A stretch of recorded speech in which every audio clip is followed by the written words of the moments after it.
Le message du jour avec le pasteur Mickey Hardy.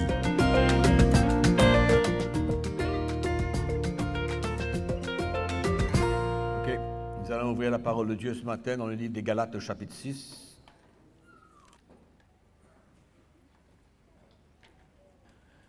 Galates, chapitre 6, verset 1.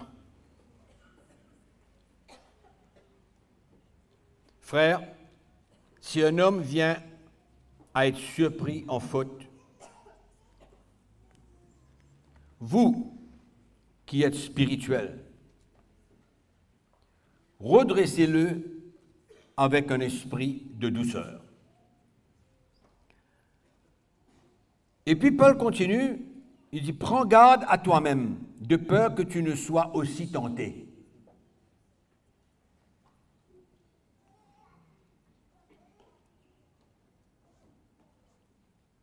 Portez les fardeaux les uns les autres, et vous accomplirez ainsi la loi de Christ. Si quelqu'un pense être quelque chose, quoiqu'il ne soit rien, il s'abuse soi-même. Il se trompe. Que chacun examine ses propres œuvres.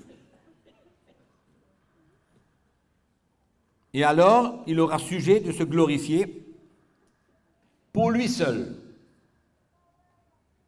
et non par rapport à autrui. Car chacun portera sa propre charge. Vous tournez avec moi dans 1 Corinthiens, chapitre 5.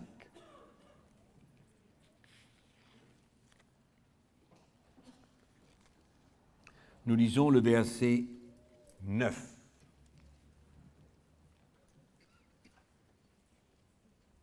1 Corinthiens, chapitre 5, verset 9.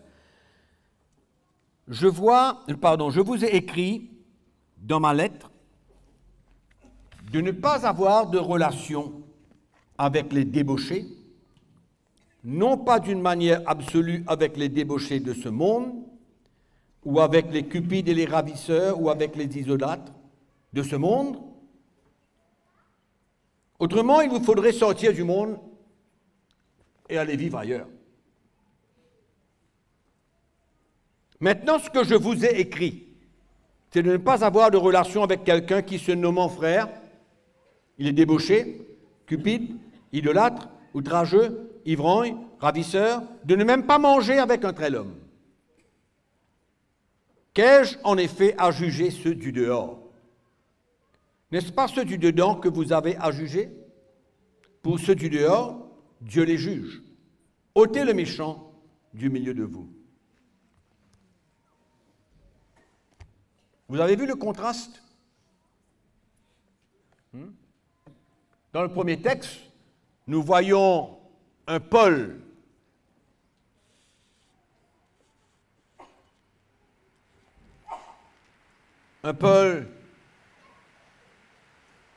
patient,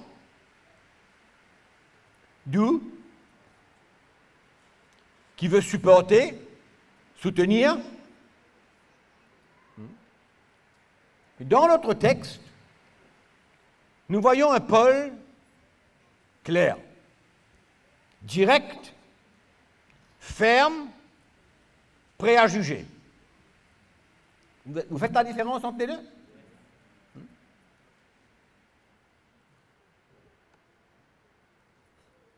On dirait que l'apôtre Paul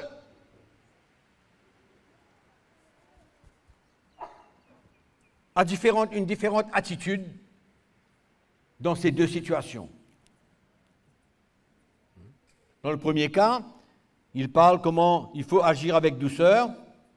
Si on surprend un frère, une sœur en faute, qui est tombé, qui a péché, qui a fait quelque chose de mal, il demande de le reprendre ou la reprendre avec douceur. Et puis, dans l'autre texte, il vient parler et il dit comment lui-même, et nous tous, nous sommes appelés à juger les gens du dedans, pas les gens du dehors, mais les gens du dedans, c'est-à-dire à l'intérieur de l'Église. Donc on voit là, son attitude n'a pas changé, son cœur n'a pas changé, mais qu'est-ce qui a changé? Pour nous demander, nous, chrétiens, à reprendre quelqu'un dans la douceur, de le comprendre, d'agir avec lui avec patience, de le soutenir. Et je crois que nous avons besoin de comprendre pourquoi. Parce que ici, dans le chapitre 6 de Galates, certainement que l'apôtre Paul fait la différence entre la vie de ceux qui sont prêts à prendre leur croix et suivre Jésus, qui ne sont pas parfaits, qui peuvent tomber, qui peuvent faire une faute, mais qui sont prêts à se relever, à mettre leur cœur en ordre, à se repentir, à s'humilier. Et là, dans ce premier cas, ce n'est pas des frères et des sœurs qui ont décidé de prendre leur vie dans leurs mains, de continuer dans le péché, mais il parle plutôt de ceux qui sont prêts à prendre la route, à marcher sur ce chemin étroit, mais qui sont faibles, comme nous tous. Et c'est là où Paul nous demande d'avoir une attitude envers ses frères, ses sœurs, qui sont faibles, mais qui veulent servir le Seigneur, qui veulent grandir, qui veulent être libérés, qui veulent sortir de leur piège, qu'ils veulent se relever et servir le Seigneur. Et Paul est clair. Il dit, reprends-les. On revient dans ce texte. Vous qui êtes spirituels, si un homme vient à être surpris en faute, redressez-le avec un esprit de douceur. Ce n'est pas la peine de tomber sur lui, et ce n'est pas la peine de faire un jugement sur sa vie. Paul développe ce texte. Il parle de la faute, du péché, que ce frère ou ses sœurs a commis. Et puis il parle d'agir avec douceur envers lui ou envers elle. Il ne faut pas être étonné, mes frères et sœurs, quand un frère ou une sœur tombe, fait une faute, chute, passe à côté, a une mauvaise attitude, fait quelque chose de mal. Le tout pour nous, c'est de savoir et de ressentir quel est son état de cœur, quelle est sa motivation primordiale vis-à-vis du Seigneur. C'est ça qui est important. Est-ce qu'il veut vraiment marcher avec le Seigneur ou il veut prendre sa vie entre ses mains et faire ce qu'il veut de sa vie? Et là où est la différence. Quand nous ressentons que nos frères et nos sœurs veulent servir le Seigneur et sont prêts à perdre leur vie, à grandir et qu'ils tombent, nous avons besoin d'avoir une attitude de miséricorde, de grâce et reprendre cette personne dans la douceur. Parce que quand quelqu'un veut servir le Seigneur et qu'il veut prendre sa croix et qu'il tombe, c'est suffisant pour lui, cette chute. C'est suffisant pour lui pour de se sentir triste, accablé. Il a passé à côté. Il est sorti du plan du Seigneur. C'est suffisant pour ne pas ajouter dans sa vie un reproche, une condamnation, un jugement, une attitude de rejet. parce qu'il a passé à côté, parce qu'il est tombé. C'est là où Paul veut faire la différence. C'est pourquoi nous avons besoin de ressentir, avant de faire n'importe quoi, nous avons besoin de ressentir le cœur de notre frère et de notre sœur, son attitude envers le Seigneur et envers sa marche avec Dieu. Donc, nous sommes appelés à le redresser, c'est-à-dire à lui parler, à l'encourager, à l'exhorter, à le prendre par la main. Regardez ce que Paul dit. On prend une étape par une étape dans ce texte. Il y a plusieurs choses à voir dans ce texte. Premièrement, la faute qui est découverte, le frère qui est à terre. Le frère est à terre. Quelle attitude qu'on doit avoir envers lui? Le frère est tombé, mais maintenant, il veut que nous puissions entendre et voir ce que Dieu veut faire dans notre propre vie. Parce que tout ce qui va suivre là ne concerne pas le frère qui est tombé ou la sœur qui a fait une faute, mais nous concerne nous. C'est ça qui est important. C'est ça qui est important. Pour que nous puissions être une aide, un soutien, un encouragement, une exhortation, un réconfort, et porter le cœur du Seigneur vis-à-vis du frère. Donc la première chose que Paul dit, prends garde à toi-même. Tu vois le frère dans le trou? Il est tombé? Prends garde à toi. Fais attention. De peur que tu ne sois aussi tenté. Premier avertissement que l'apôtre Paul nous donne. Fais attention de ne pas sentir que tu es plus grand que lui, que tu es plus fort que lui, que tu es plus spirituel que lui, parce que toi aussi, tu peux être tenté et tomber. Donc fais attention. Prends garde à toi-même.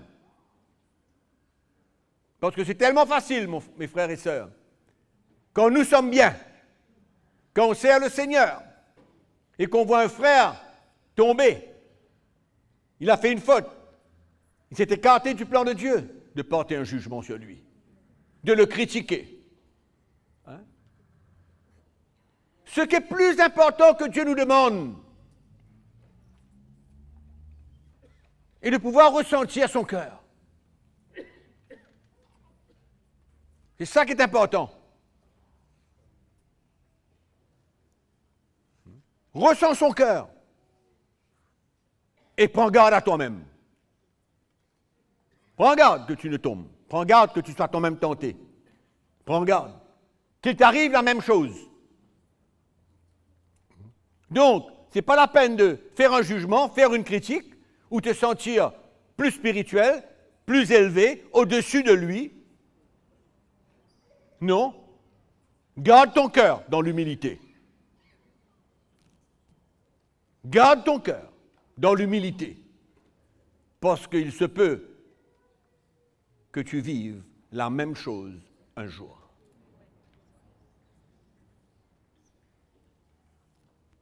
Prends garde. C'est bien d'avoir une liste de choses, de versets, d'exhortations envers le frère, mais il faut faire attention, prends garde à toi-même, de peur que tu ne sois toi-même tenté. Ça veut dire que la tentation n'est pas un problème. Le problème, c'est la suite que la tentation t'emmène à pécher, à tomber et à t'éloigner du plan du Seigneur pour ta vie. Donc prends garde à toi-même. Et souvent, on parle. Le frère ou la sœur est tombé. On parle. On va voir un frère et une sœur et on l'annonce. la chute de notre frère ou de notre sœur.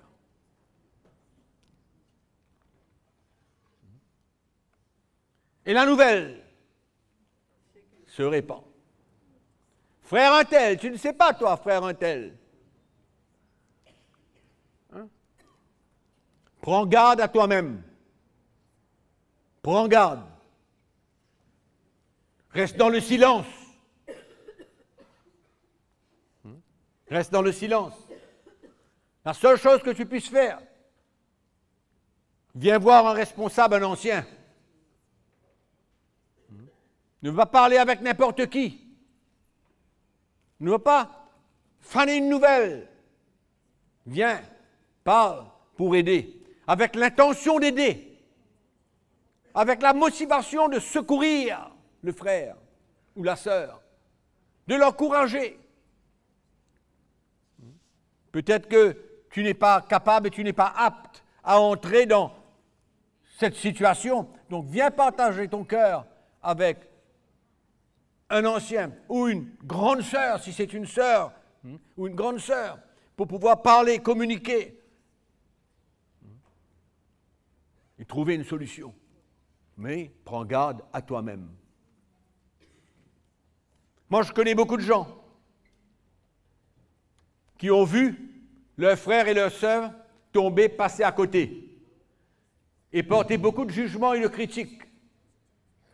Et par la suite, ils sont tombés de la même manière et souvent pire.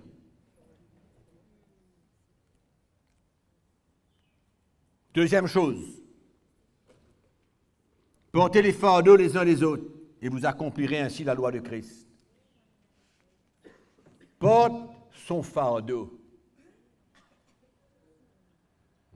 Que ce soit dans la prière, oui, que ce soit si tu as un temps où le frère ou la sœur t'en parle, encourage, exhorte, fais la personne ressentir ton cœur et que tu es avec elle pour la soutenir là-dedans.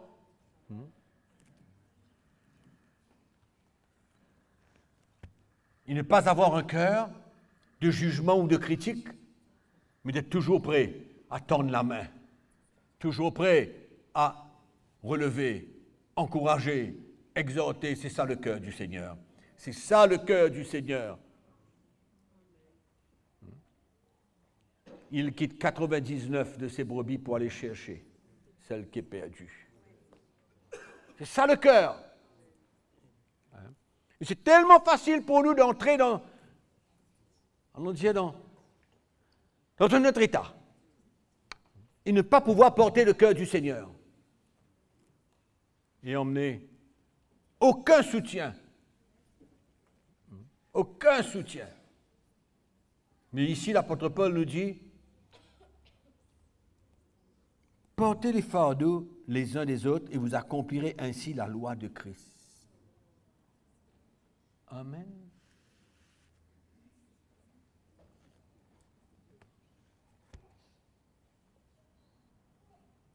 Si quelqu'un pense être quelque chose, quoi qu'il ne soit rien, il s'abuse lui-même. Comme quoi on peut se tromper soi-même. Hein? On peut se tromper soi-même. Et de croire que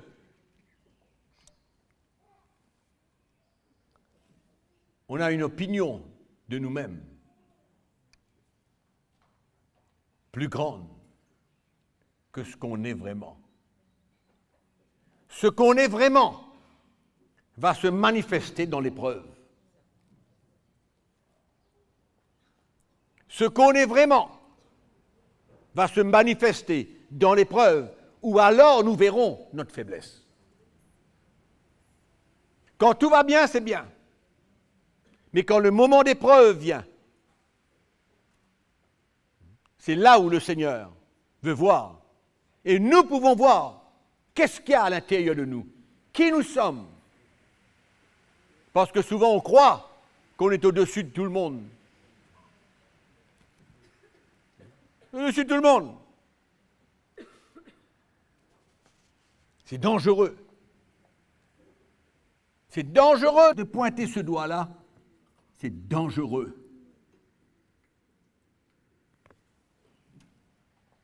Jamais croire qu'on est plus grand que quelqu'un d'autre. Jamais.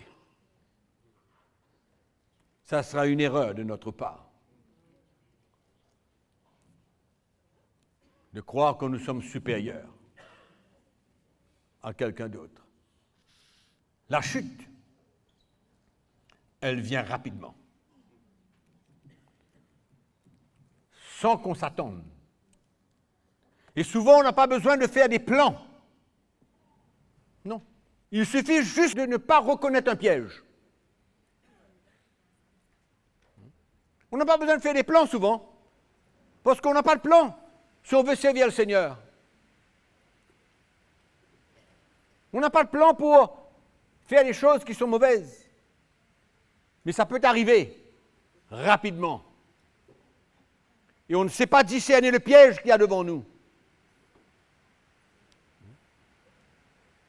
Et qu'est-ce qui se passe? On tombe dans le piège. Mais avant de tomber, on croyait qu'on était suffisamment fort pour ne pas tomber. On croyait qu'on pouvait gérer la situation. On croyait en notre force. On croyait en notre connaissance. On croyait qu'on pouvait maîtriser la chair à tout moment. C'est un combat, mes frères et sœurs, entre l'esprit et la chair. C'est pourquoi il ne faut jamais croire qu'on est au-dessus de toute chose et qu'on est plus grand que notre frère. Vous savez, souvent, Dieu veut nous donner des leçons. Il peut permettre que, avec une attitude de supériorité, il nous montre que finalement, par une chute qu'il permet dans notre vie, pour nous ramener à l'ordre. Nous ramener à l'ordre. Pour nous montrer, nous enseigner avec quel genre de cœur que nous avons besoin de servir le Seigneur.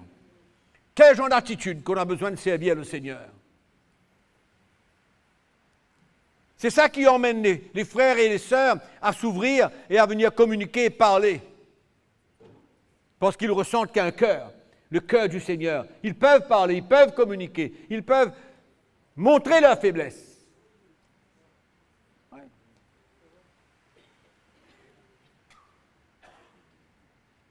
Donc, si tu penses être quelque chose, quoique tu ne sois rien, tu te trompes toi-même. Tu te trompes toi-même. C'est pourquoi, quand quelqu'un tombe, on est facile à pointer le doigt. Parce que le fait de pointer le doigt indique que nous nous croyons plus élevés, plus spirituels et meilleurs que lui. Hein? Et c'est là où le Seigneur nous dit, fais attention. Fais attention. Fais attention. Jamais se croire plus spirituel que quelqu'un. Et toujours avoir un cœur qui comprend la chute de quelqu'un. Et là, nous sommes en train de parler, dans ce texte, des chrétiens qui sont prêts à suivre Christ. C'est pourquoi la chute,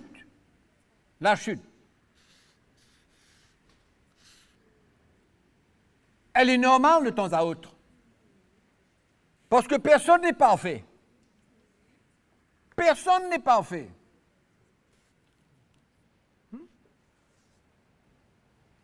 Personne ne peut dire aujourd'hui, ben moi, ces choses-là ne m'arriveront jamais. Parce que nous sommes tous vulnérables. Jusqu'à notre dernier jour. Nous sommes tous vulnérables. C'est pourquoi l'apôtre Paul parle ici à ceux qui veulent servir le Seigneur. Et c'est ça l'attitude que nous devons avoir, nous, aujourd'hui, vis-à-vis des frères et des sœurs qui veulent servir le Seigneur, qui sont sincères.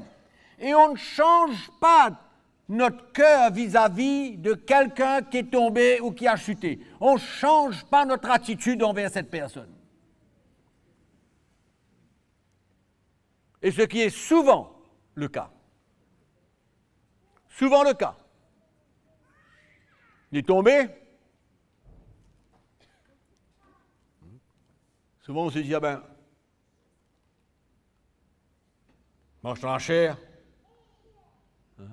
Oui, c'est vrai, c'est un moment où il est tombé.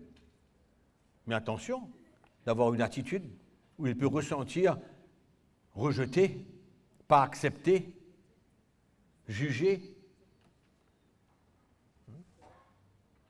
Donc attention de se croire plus grand qu'on est.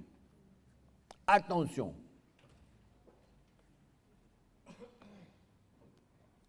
Que chacun examine ses propres œuvres.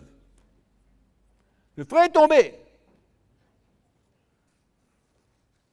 Il a chuté.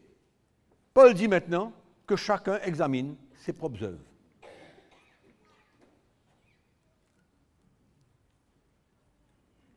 Pour quelle raison? Et alors, il aura sujet de se glorifier pour lui seul. Amen. Regarde ta vie. Regarde ce que tu fais avec ta vie. Et si tu es satisfait que tu es en train de servir le Seigneur dans la sainteté, dans la justice, dans la vérité, oui, tu peux être fier. Une fierté qui ne te rend pas orgueilleux. Non. Mais tu es content. Tu es heureux de servir le Seigneur avec ce genre de vie.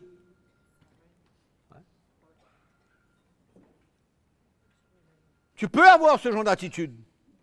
Tu n'as pas de problème. Tu peux avoir cet état de cœur. Mais par rapport à toi, pas par rapport à quelqu'un d'autre.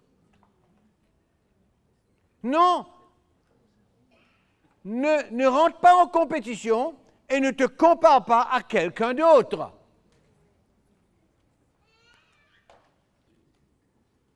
Que chacun examine ses propres œuvres, et alors il aura sujet de se glorifier pour lui seul, et non par rapport à autrui.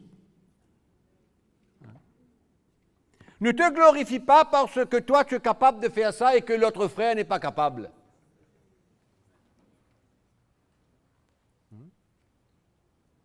Donc il n'y a aucun d'entre nous qui doit se comparer avec un frère ou une sœur.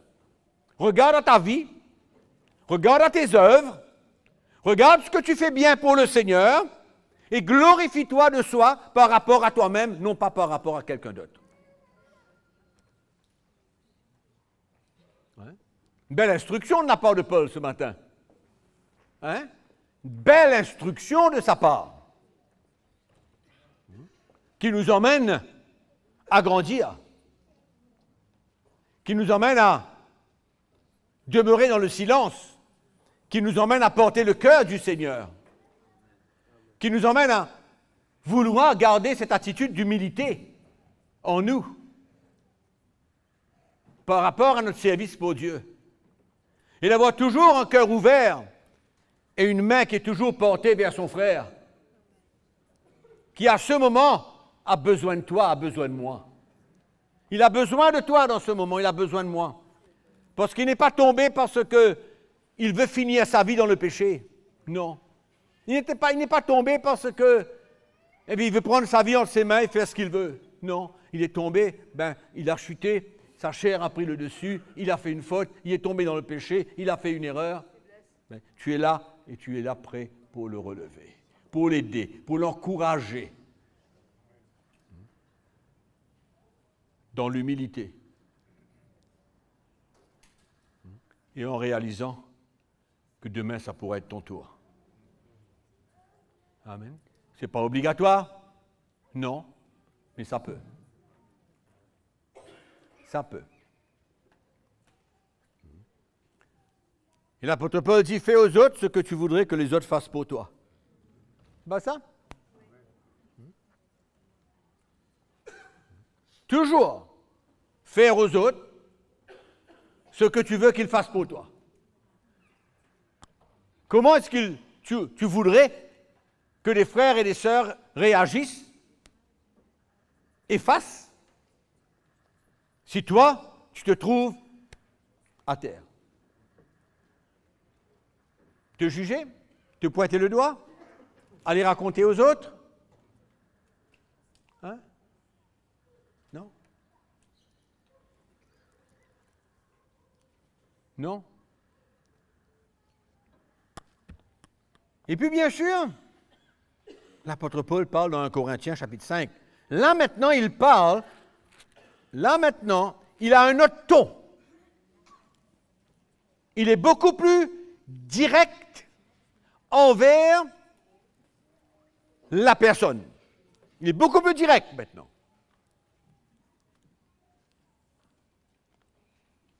Il est ferme dans son action, il est ferme dans son langage, dans ce qu'il veut nous communiquer, nous parler pour l'Église. Et il vient dire dans ce texte qu'il est prêt à faire un jugement. Quand il ressent que le cœur de ce chrétien n'est pas attaché au Seigneur du tout et qu'il prend sa vie entre ses mains et qu'il est content de son péché. Et il ne veut pas en sortir. Et il persiste et il persévère là-dedans. Là, Paul a un autre ton, un autre langage. Il se montre un peu plus sévère, il est un peu plus sévère dans son action, dans ses paroles. Pourquoi? Pour protéger l'Église, pour protéger le peuple de Dieu. C'est pourquoi les frères et les sœurs qui continuent à pécher ne doivent pas trouver leur place dans l'Église. Ils sont une pierre d'achoppement. Ils vont faire croire que l'autorité de l'Église accepte tout cela. C'est bon, tu fais ce que tu veux, tu es un frère, alléluia. Non. Là, il y a un autre ton. On est d'accord avec ça? C'est clair pour nous tous? Il y a un autre ton là-dedans. Il y a une autre action à prendre là-dedans.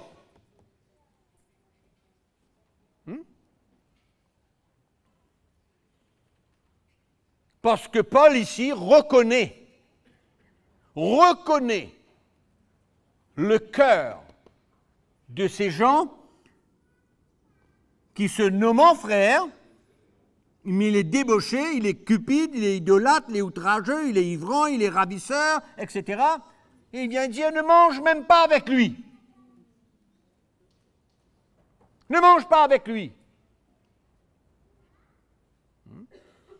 Vous savez, mes frères et sœurs, les frères qui vivent dans cet état, les sœurs qui vivent dans cet état, ils ont besoin de ressentir l'opposition de Dieu.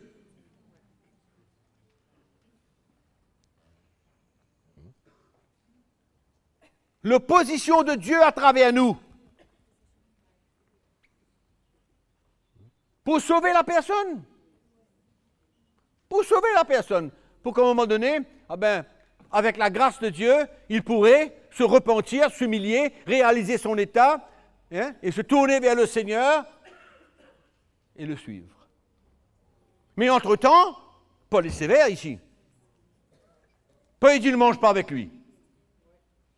Ne mange pas avec lui. Hein? C'est quand même assez sérieux. Oui ou non? Là, on a un autre ordre d'idée complètement. Les frères et sœurs qui sont dans l'Église, qui veulent le servir, ils peuvent être faibles, pas de problème. Tu cherches de l'aide, tu grandis, tu tombes, tu te relèves, pas de problème. Nous, le peuple de Dieu, on doit avoir un cœur et on va les reprendre avec douceur et voir qu'est-ce que Dieu veut faire dans notre propre vie. Clair? Galates chapitre 6. Maintenant ici, c'est autre chose. Autre chose. Le frère, la sœur, qui ne veut pas prendre sa croix, qui n'est pas prêt à mourir à ses désirs, à crucifier sa chair avec ses passions et ses désirs, et se laisse aller. Il sait qu'il vit dans le péché, mais il persiste et il continue sur sa voie.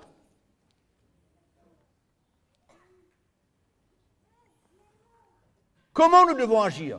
Non seulement la première chose que l'apôtre Paul nous demande, ne mange pas avec lui. Ne t'associe pas avec lui. Ne t'assieds pas dans sa compagnie.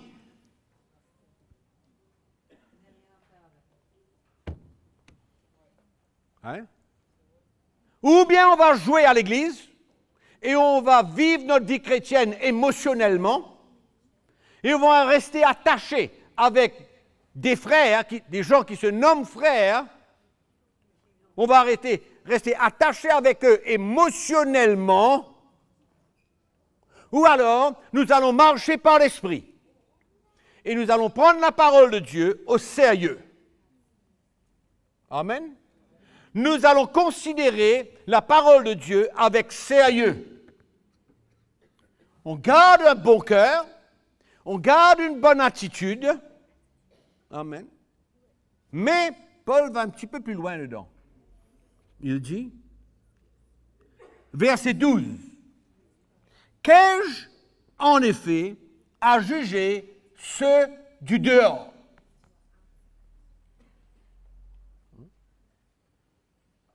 Qu'ai-je en effet à juger les gens du dehors? C'est-à-dire en dehors de l'Église, hein? En dehors de la famille de Dieu. Hein? Ce n'est pas mon rôle de juger les gens du dehors. De toutes les manières, ils sont loin de Dieu, séparés de Dieu, ils n'ont rien à faire avec la famille de Dieu.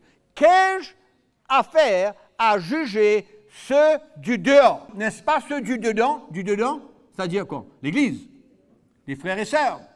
Nous, n'est-ce pas ceux du dedans que vous avez à juger? Hein?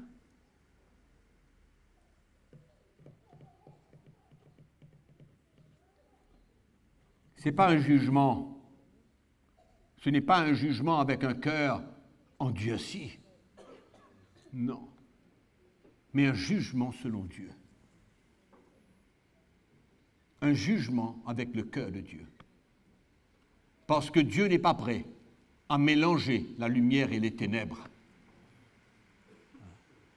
Paul dit dans le verset qui précède, il parle comment un petit peu de levain fait lever toute la pâte.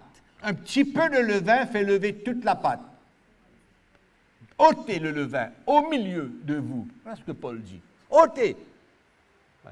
Mes frères et sœurs, nous ne sommes pas une religion pour tout accepter. La religion accepte tout. Hein? Tu es idolâtre, qu'importe ce que tu es. La liste est longue de péchés. Hein? Tu es comme ça, ben reste comme ça. Viens toujours à l'église. Non.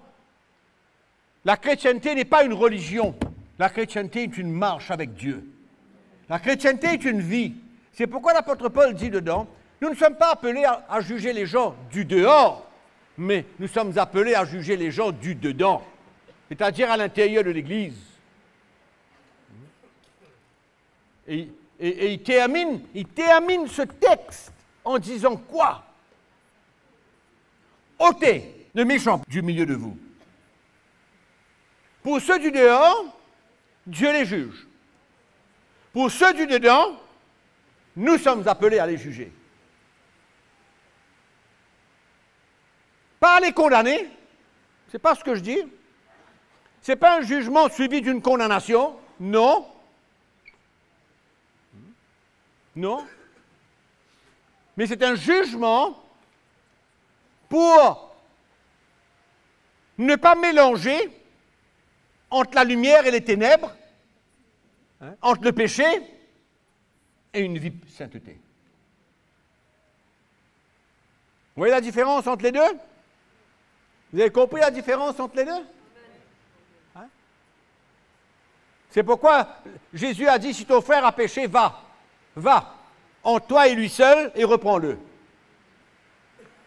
S'il ne veut pas t'écouter, va, prends un autre frère avec toi et va. S'il ne t'écoute pas, dis-le à l'église. Et s'il n'écoute pas l'église, qu'est-ce qu'on fait? On le considère comme un païen et un publicain. Alléluia. Hein? C'est ça qui va faire la différence entre la réelle église et les églises qui sont émotionnelles. Émotionnelles avec les gens.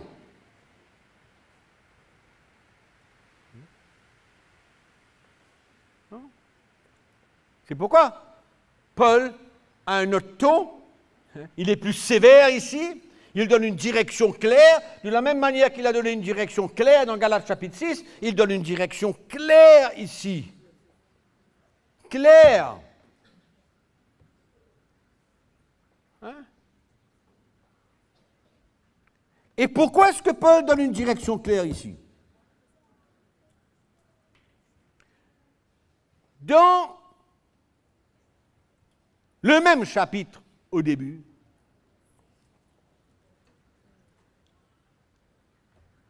Paul veut mettre de l'ordre.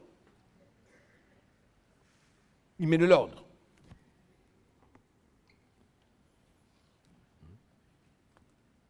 Il emmène une censure des désordres existants à l'intérieur de l'Église.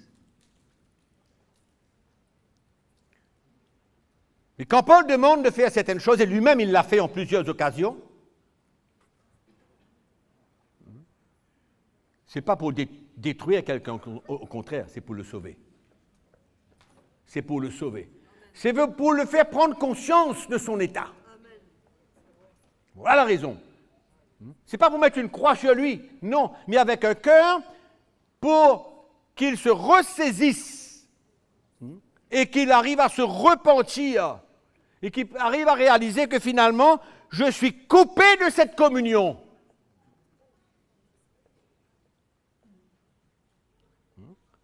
Qu'il arrive à se repentir et servir le Seigneur de nouveau. Parce qu'il y a toujours de la place pour se repentir avec Jésus. Parce que son pardon ne finit jamais, sa miséricorde et sa bonté ne finissent jamais. Jamais. Il est toujours prêt à prendre quelqu'un par la main et le relever. Et le relever. Toujours prêt. C'est ça qui fait la différence entre la chrétienté et la religion.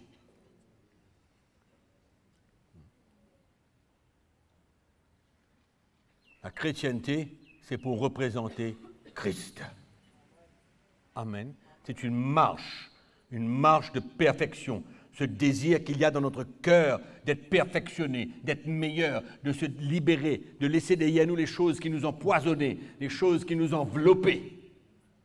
Mettre de côté derrière nous, chercher la grâce de Dieu, chercher le secours de Dieu, chercher l'aide de Dieu, chercher l'aide de Dieu à travers les frères et les sœurs, le secours du Seigneur.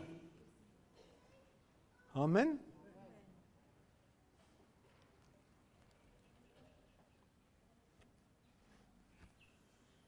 Donc, dans l'Épître aux Galates, chapitre 6, le Seigneur nous demande de faire un examen personnel de notre vie.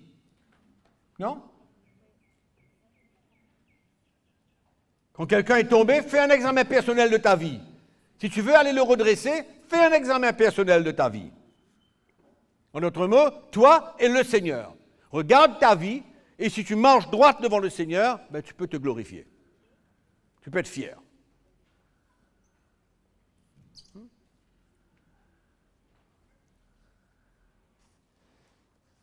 Alléluia. Donc, mes frères et sœurs, je crois que nous avons besoin de comprendre, premièrement, l'œuvre que Dieu doit faire dans notre vie par rapport à nos frères et sœurs.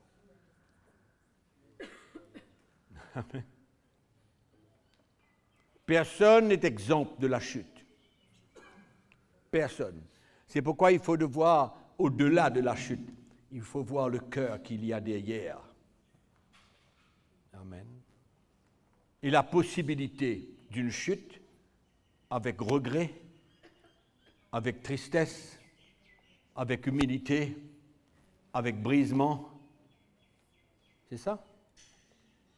Avec repentance. Et celui qui marche sur le chemin de la croix, il va goûter à cela. Il va expérimenter cela sur ce chemin-là. Il ne sera jamais condamné. Amen. C'est pourquoi si Dieu est capable de relever quelqu'un, quel est nous notre rôle? Et pourquoi sommes-nous très rapides à pointer le doigt, à critiquer, à juger, à faire une conclusion? Rapide de faire une conclusion. Bien facile de faire une conclusion.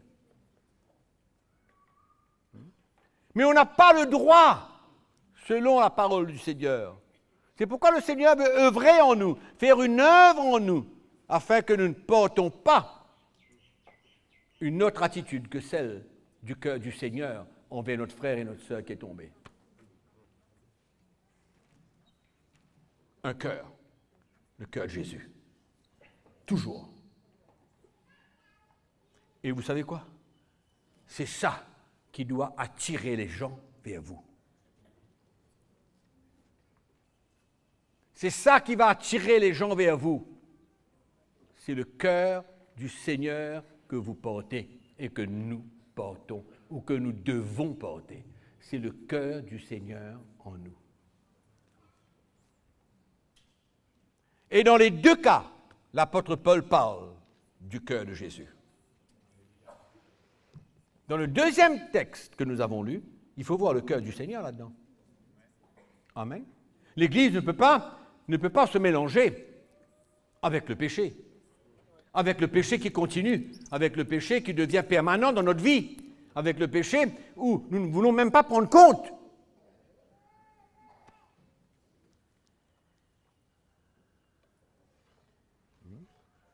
C'est le cœur du Seigneur, ça. C'est le cœur du Seigneur, ça. De vouloir purifier. Amen. De vouloir purifier, de vouloir nettoyer. Et derrière tout ça, il y a une motivation de gagner le cœur de la personne. C'est tout. Amen. Entre-temps, si tu veux continuer à vivre ta vie comme tu veux, éloigne-toi de l'Église, par respect envers Dieu, par respect pour ce qu'il est, par respect. Je ne suis pas en train de vous dire de prendre la porte pour quelqu'un qui est faible. Vous avez besoin de comprendre clairement la différence. Et ne pas mélanger les choses. Il ne faut pas mélanger les choses.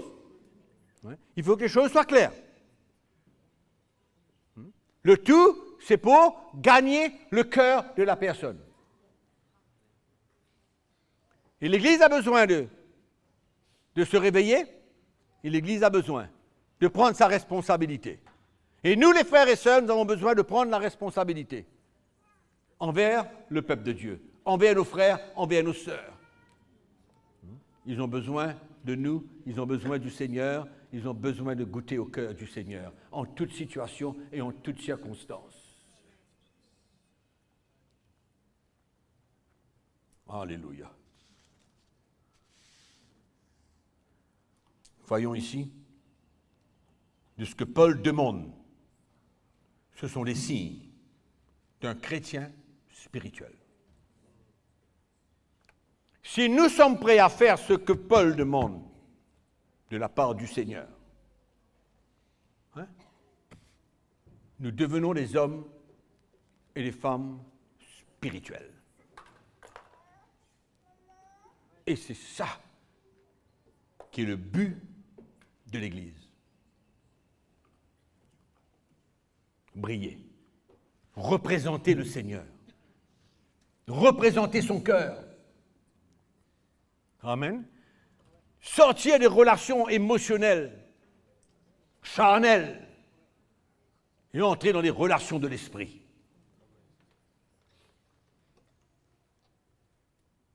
C'est ça qui amène une crainte dans l'Église. C'est ça qui amène une crainte dans l'Église.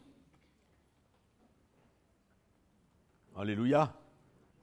Et en même temps, il y a un travail du Seigneur qui se fait profondément dans nos cœurs. Un travail de l'Esprit de Dieu dans nos cœurs. Pour progresser, pour vouloir progresser, pour vouloir transporter ce cœur du Seigneur. Et c'est ça pourquoi on le sert. Là où on est en toutes circonstances, en toute situation, le cœur du Seigneur.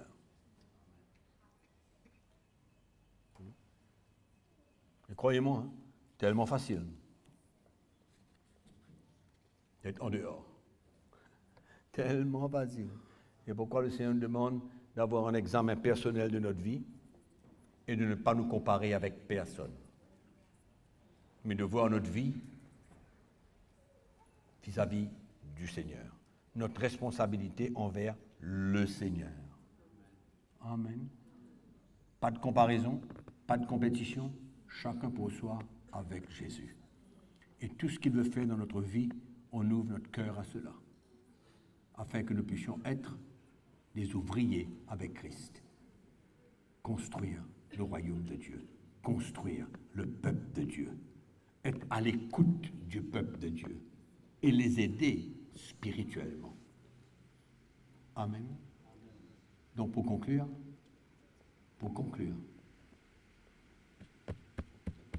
c'est un chemin, le chemin de la croix. La croix que nous avons besoin de prendre pour permettre au Seigneur de nous former. C'est très bien de connaître beaucoup de choses, mais nous avons besoin de traverser des épreuves. Et la prochaine fois que tu entends qu'un frère est tombé, fais ce qu'il a besoin de faire. Ne va pas partager avec Jacques, Pierre, Paul, André, comme quoi que c'était la nouvelle du jour. Malheureusement, ça peut être souvent comme ça dans le corps de Christ. Amen. Laissez la média transporter les nouvelles de ce monde. Mais nous, non. Nous ne sommes pas là pour aller partager à gauche et à droite les choses qui se passent au sein de l'Église de Jésus-Christ et dans nos vies. Nous sommes là pour encourager les gens, pas pour les détruire. Amen. Et c'est comme ça que ça emmène beaucoup de friction au sein des frères et des sœurs. Parce qu'on entend qu'un frère qu'on connaissait a été raconté à quelqu'un d'autre, voilà ce qui s'est passé. Alors il faut apprendre maintenant à fermer un petit peu la bouche et on laisse Dieu faire et on travaille avec Dieu. On travaille avec lui, pas contre lui et pas contre nos frères et nos sœurs. Amen. On travaille avec le Seigneur. Et nous devons avoir une porte ouverte pour que les frères et les sœurs savent qu'à n'importe quel moment, ils peuvent venir chercher secours et que nous ne sommes pas des porte-paroles des mauvaises nouvelles. Nous sommes les porte-paroles de la bonne nouvelle. Amen. Merci de nous avoir suivis. À bientôt.